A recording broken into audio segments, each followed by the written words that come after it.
ना जान प्यारी है ना शान प्यारी है, हमको तो भीम की पहचान प्यारी है। जय भीम जय भारत।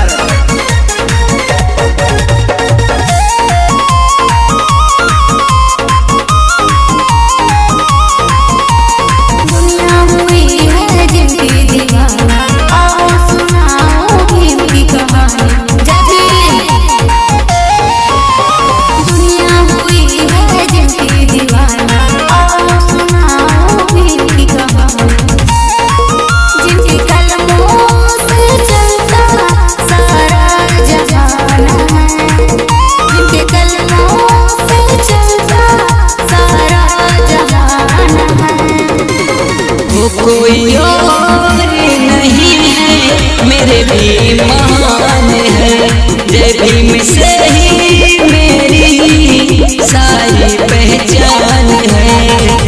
गरज उठे हैं गगन सारा, समुंदर छोड़े अपना किनारा, हिल जाए जहान सारा जब गूंजे जय भीम का नारा, जब गूंजे जय भीम का नारा।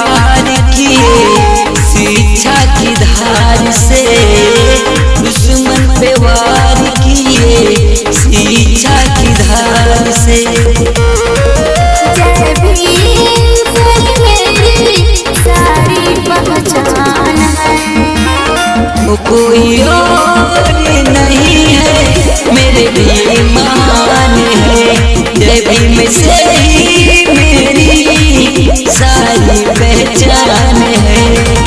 सूरज को क्या पता चांद क्या होता है, जमीन को क्या पता आसमान क्या होता है। जिसने जिंदगी भर भीख मांग के खाई हो, जिसने जिंदगी भर भीख मांग के खाई हो, उसे क्या पता भारत का संविधान क्या होता है, संविधान क्या होता है। संविधान के पन्नों पर नाम है तुम्हारा, सत सत नमन हो आपको हमारा, सत सत नमन हो आपको हमारा। लंदन में रहकर स्वाभिमान को बढ़ाया, जय भीम भारत का नारा लगाए, जय भीम भारत का नारा लगाए। भीम जी तो हमारी शान है, कोई और नहीं है मेरे भीम महान है, जय भीम से ही मेरी सारी